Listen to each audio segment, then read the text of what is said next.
오늘 예수님께서는 크게 두 가지 주제에서 크게 엄중하게 경고를 하고 계신 내용입니다. 첫 번째는 간음이라는 주제고요.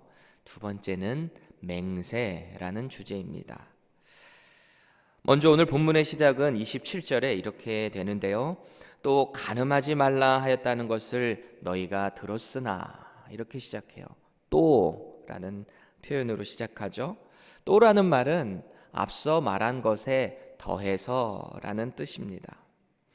예수님께서는 마태복음 5장에 총 6번에 걸쳐서 너의 옛 조상들에게는 이렇게 말했지만 나는 이렇게 말한다 라고 이런 어법을 사용하고 계세요.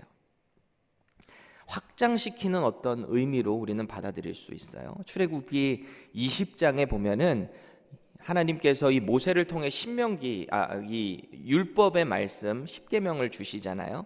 거기 제 6계명에 보면은 살인하지 말라라는 계명을 주시는데, 어떤 육체적인 실제적인 그 살인 범주에 이 살인이 속했다면, 유대인들이 그렇게 이스라엘 사람들이 인식을 하고 있었다면, 오늘 예수님께서는 어제 말씀에서 봤듯이 의도적으로 마음의 상대를 향해서 상처를 주는 행위조차 살인에 속한다라고 어떤 의미를 확장시키는 뉘앙스를 우리는 보게 됩니다. 그리고 오늘 본문에서 예수님께서는 이제 제7계명에 속하는 간음하지 말라, 이 내용을 확장시키고 계세요. 28절입니다. 음욕을 품고 여자를 보는 자마다 마음에 이미 간음하였느니라, 이렇게 말씀하세요. 당시 유대인들이 인식하고 있었던 간음은 어떤 육체적인 것, 어떤 행위에 속하는 것이었죠. 그런데 이제 예수님께서는 마음으로 생각하는 것조차 간음에 속한다라고 이 간음의 의미를 크게 확장시키고 있는 모습이에요.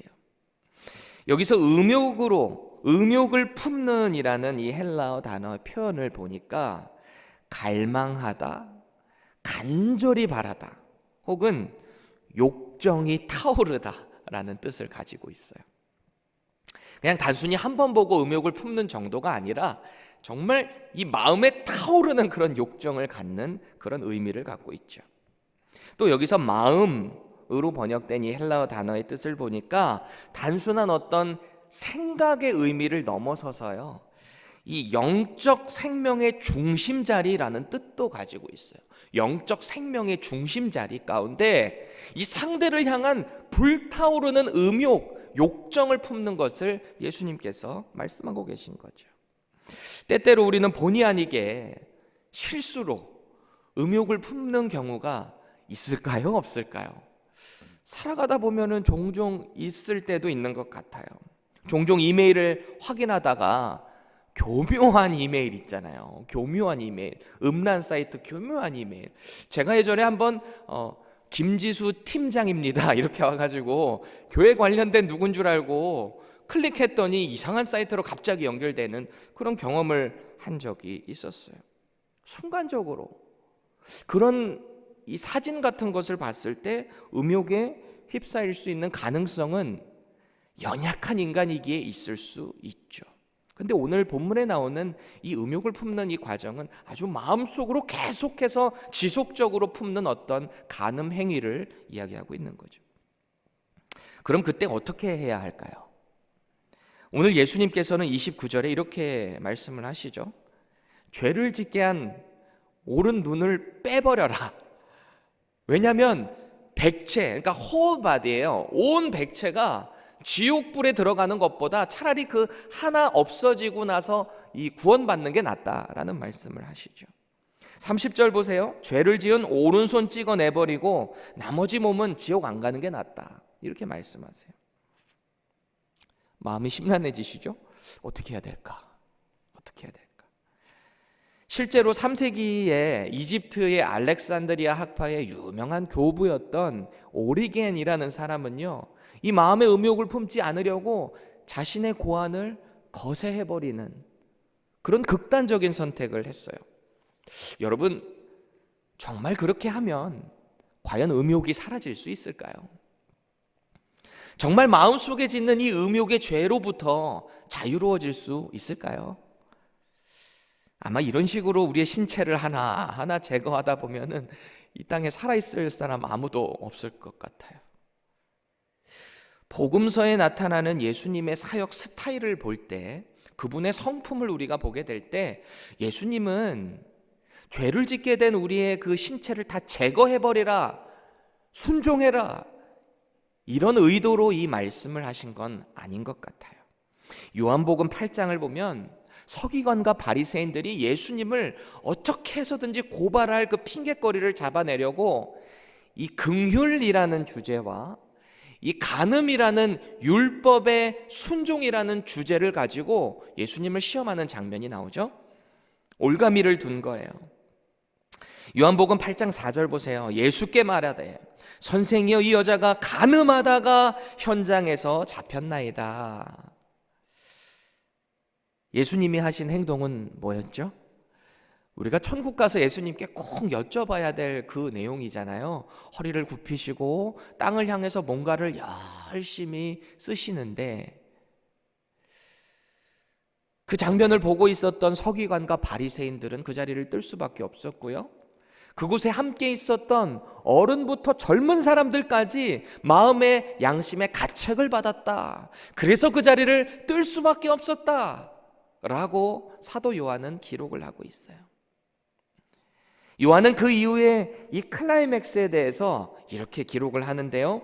요한복음 8장 11절 12절입니다.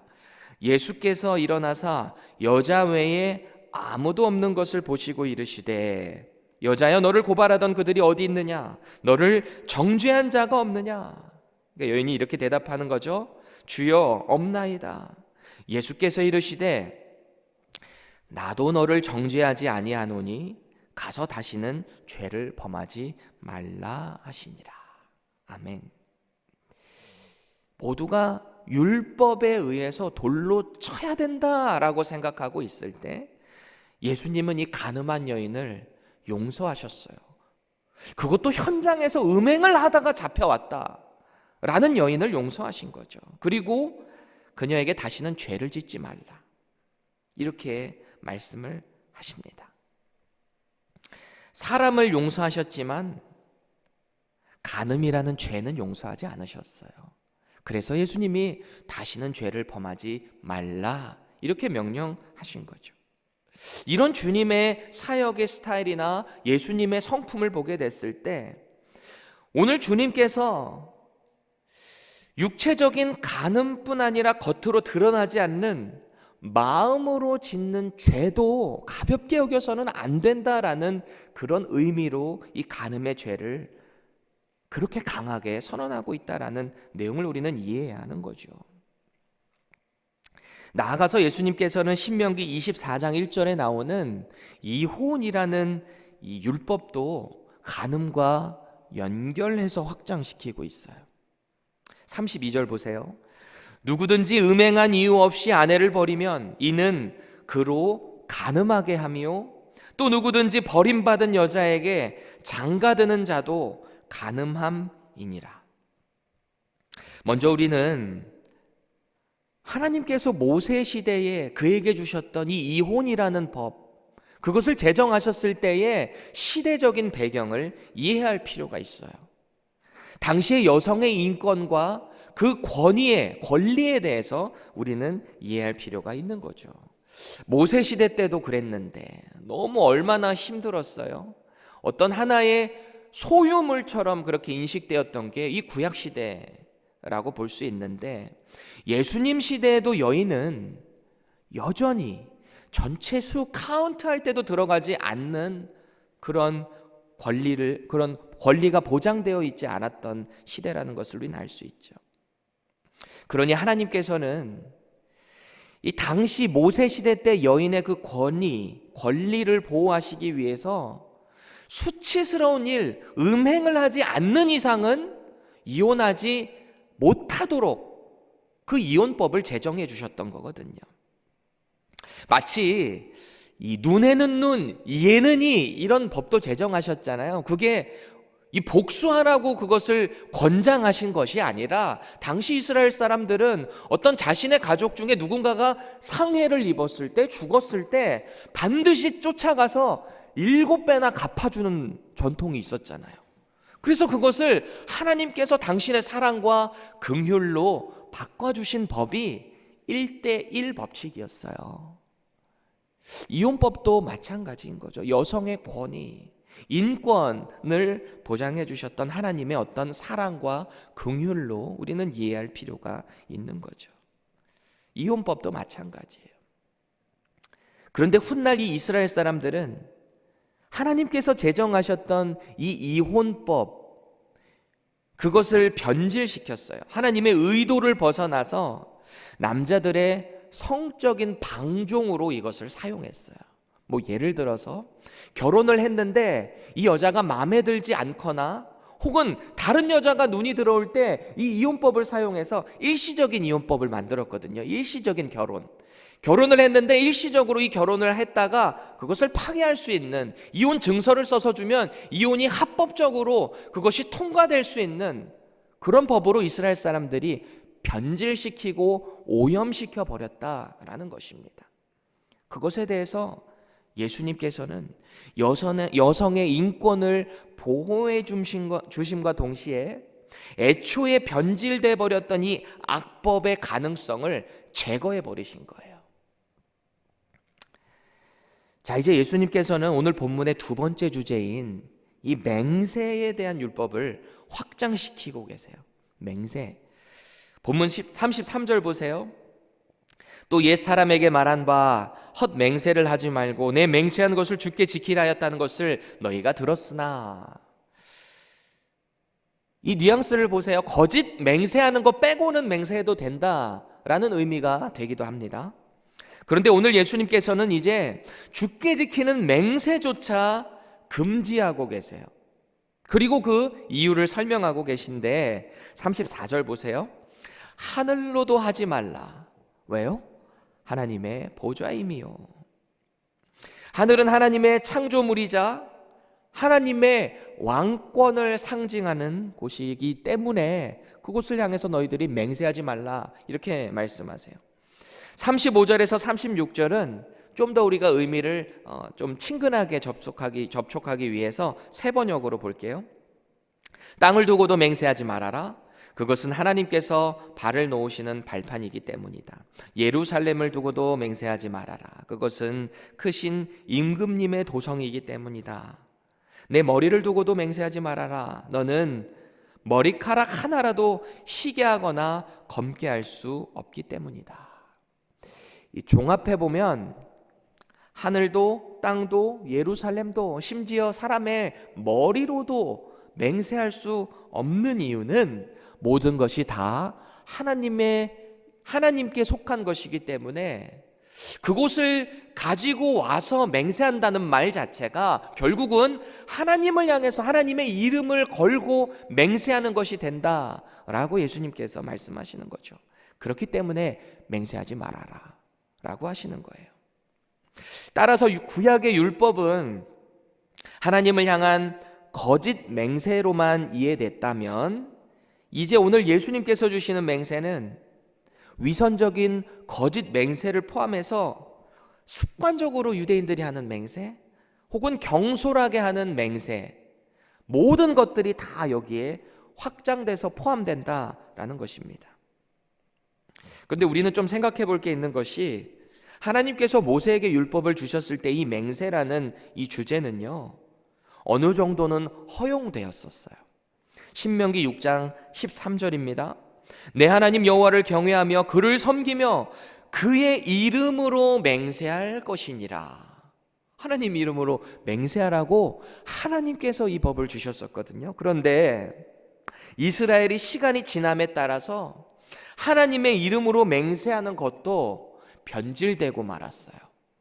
그래서 예레미야 5장 2절을 보니까 그들이 여호와께서 살아계심을 두고 맹세할지라도 실상은 거짓 맹세니라. 남유다의 멸망을 목전에 둔 상황에서 선지자 예레미야가 기록한 하나님의 말씀이잖아요. 예레미야를 통해 하시는 하나님의 말씀은 예루살렘 온 성에 있는 사람 중에 한 사람이라도 하나님의 정의와 진리를 구하지 않고 하나님의 이름으로 맹세한다라고는 하지만 다 거짓 맹세한다라고 고발하는 내용이거든요. 그래서 오늘 예수님은 그 맹세를 완전히 금지시키시는 뉘앙스인 것입니다. 그들이 맹세를 하나님의 이름으로 한다지만 그 속의 실상은 거짓 맹세를 하고 있었기 때문에 예수님께서는 그것을 금하시는 거죠. 저 어렸을 때 제 어머니께서는 저를 늘 스파르타 신앙교육을 시키셨거든요. 이 말씀을 묵상하다가 거짓 맹세하지 말라, 너 맹세 절대 하면 안 돼, 이렇게 교육을 받았어요. 그러니까 제가 어디를 가서 뭐 친구들끼리 막 이런 얘기할 수 있잖아요. 너 그 말에 맹세할 수 있어? 라고 하면 저는 그 맹세를 못했어요. 우리 어머니가 하지 말라 그랬으니까. 그래서 저는 저의 나름대로 방법을 가지고 너 맹세할 수 있어? 이러면 맹세는 못하고 약속은 할 수 있어. 그랬어요. 맹세하라니까. 우리 엄마가 하지 말라 그랬어. 나는 그래, 하나님께 약속할 수 있어. 그랬어요. 우리는 이렇게 생각해 볼 수 있어요. 그럼 예수님은 맹세 안 하셨을까? 라는 거죠. 마태복음 26장 63절에 대제사장이 하나님 앞에 맹세하라는 질문을 예수님께 하거든요. 예수께서 침묵하시거늘 대제사장이 이르되 내가 너로 살아계신 하나님 앞에 맹세하노니 내가 하나님의 아들 그리스도인지 우리에게 말하라. 그러니까 예수님께서 그전에는 다 침묵하고 계시다가 64절에 예수께서 이르시되 내가 말하였느니라. 그러나 내가 내게 이르노니 이후에 인자가 권능의 우편에 앉아 있는 것과 하늘 구름 타고 오는 것을 너희가 보리라. 맹세하라라는 그 종용에 예수님께서 반응하셨다라는 것이죠. 바울은 어땠을까요? 맹세했을까요? 안 했을까요? 고린도후서 1장 23절 내가 내 목숨을 걸고 하나님을 불러 증언하시게 하노니, 맹세하는 장면이죠. 내가 다시 고린도에 가지 아니한 것을 너희를 아끼려 함이라. 자신의 어떤 정말 결백을 증언하기 위해 하나님의 이름을 두고 맹세하는 어떤 그런 뉘앙스의 장면이죠. 갈라디아서 1장 20절 보세요. 자신의 결백과 진정성을 표현하기 위해서 보라, 내가 너희에게 쓰는 것은 하나님 앞에서 거짓말이 아니로다. 빌립보서 1장 8절 내가 예수 그리스도의 심장으로 너희 무리를 얼마나 사모하는지 하나님이 내 증인이시라. 어떤 그런 뉘앙스의 맹세의 모습을 볼 수 있어요. 이런 상황을 비춰볼 때 오늘 본문에서 예수님이 금지하시는 이 맹세는 완전히 모든 맹세를 절대 하지 말아라 라는 의미로 이해하기보다는 당시 유대인들이 짓고 있었던 습관적이고 무책임하고 이런 맹세를 금지하는 예수님의 강한 어법이다라고 우리는 이해할 수 있다라는 거죠. 여러분, 오늘 예수님께서는 이 간음이라는 주제와 맹세라는 주제의 율법을 확장시키시면서 계속해서 이런 방법을 쓰시는 거죠. 너희는 들었으나 나는 이렇게 말한다. 이런 표현을 쓰고 계세요. 이런 생각을 해봤어요. 예수님은 어떤 의도로 이런 표현을 쓰셨을까? 또 당시에 예수님의 이 말씀을 듣고 있었던 이 이스라엘 사람들은, 이 유대인들은 어떤 생각을 했을까? 그들이 정말 우상처럼 신봉하고 있는 이 율법에 대한 이야기를 가지고 와서 예수님이 말씀을 하시고 뭔가를 확장시키는 표현을 하실 때 이 유대인들은 그 말씀을 어떻게 듣고 이해하고 있었을까? 어떻게 반응했을까라는 말이죠. 일단 이 유대인들이 예수님의 그 가르침을 받고 그것을 믿으려면 있잖아요. 일단 이 공식이 성립해야 돼요. 예수님은 모세에게 율법을 주신 하나님으로부터 이런 말을 할 수 있는 어떤 권위와 권세, 어떤 동등한 지위를 가지고 있어야만 한다라는 공식이 성립해야만 예수님으로부터 이 말씀을 받아들일 수 있게 되는 거죠. 왜냐하면 모세 시대에 말씀을 주신 분은 여호와 하나님이신데 예수님이 그 하나님으로부터 받은 율법에 대한 이야기를 하려면 혹은 그 율법을 금지시키시려면 그분과 동등한 권위와 자격이 있어야 되는 것 아니에요? 예를 들어 볼게요.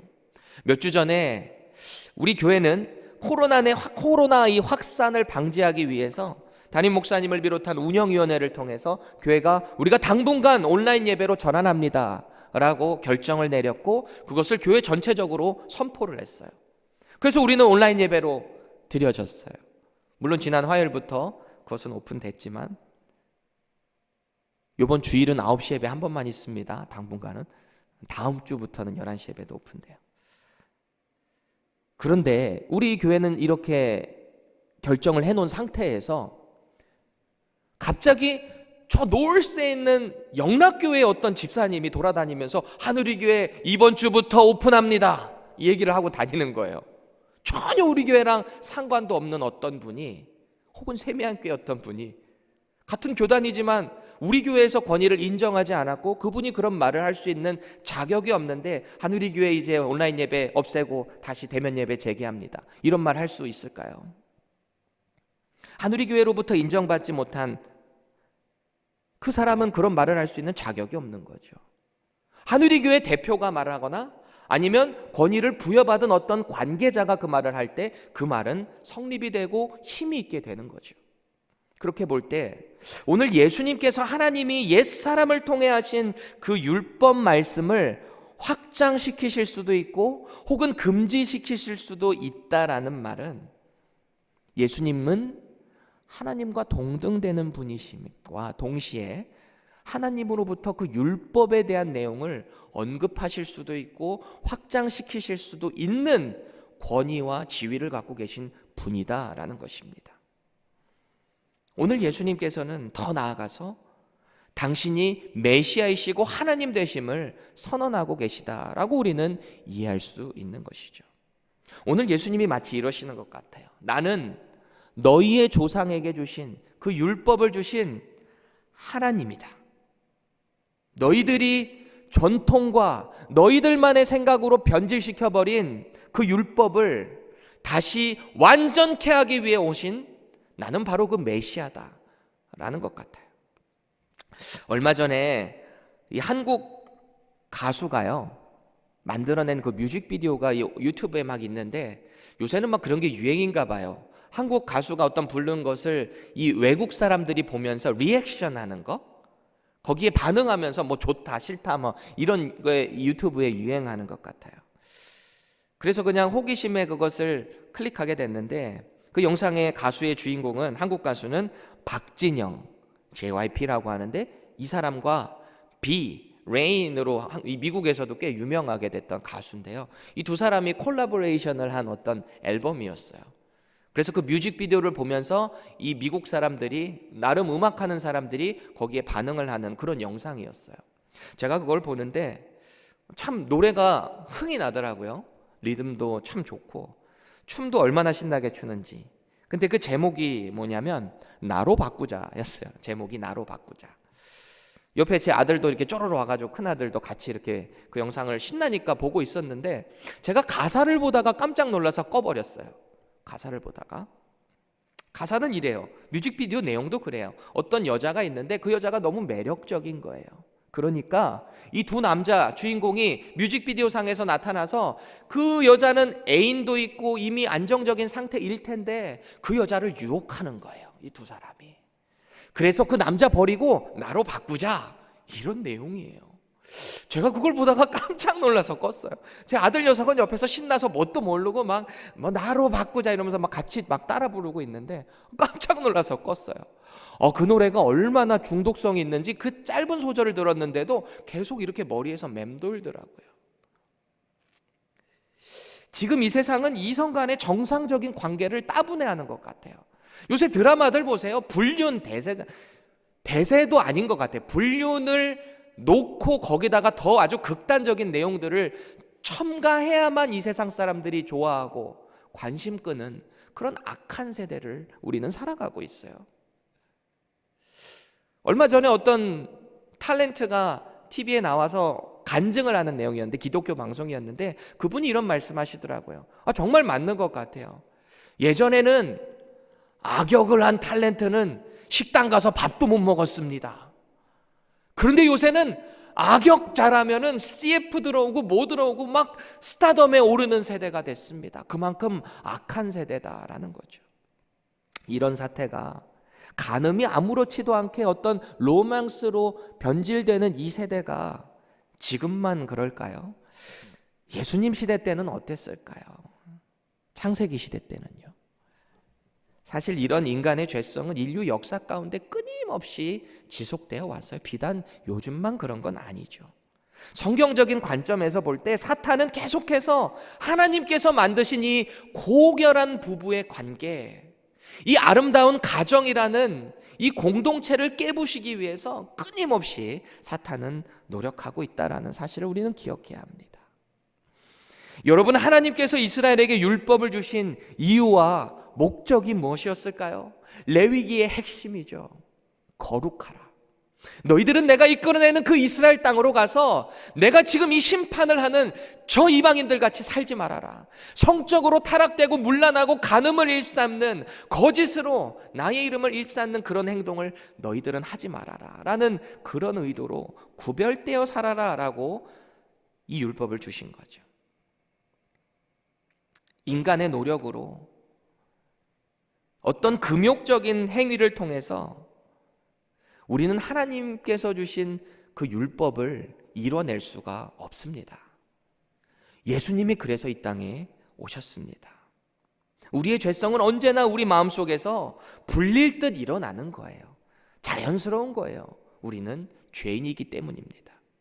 그래서 우리에게는 영원한 대제사장으로 맹세 대신 예수님의 보혈이 필요한 거죠. 히브리서 7장 21절 보세요. 그들은 맹세 없이 제사장이 되었으되 오직 예수는 자기에게 말씀하신 이로 말미암아 맹세로 되신 것이라. 주께서 맹세하시고 뉘우치지 아니하시리니 내가 영원히 제사장이라 하셨도다. 아멘.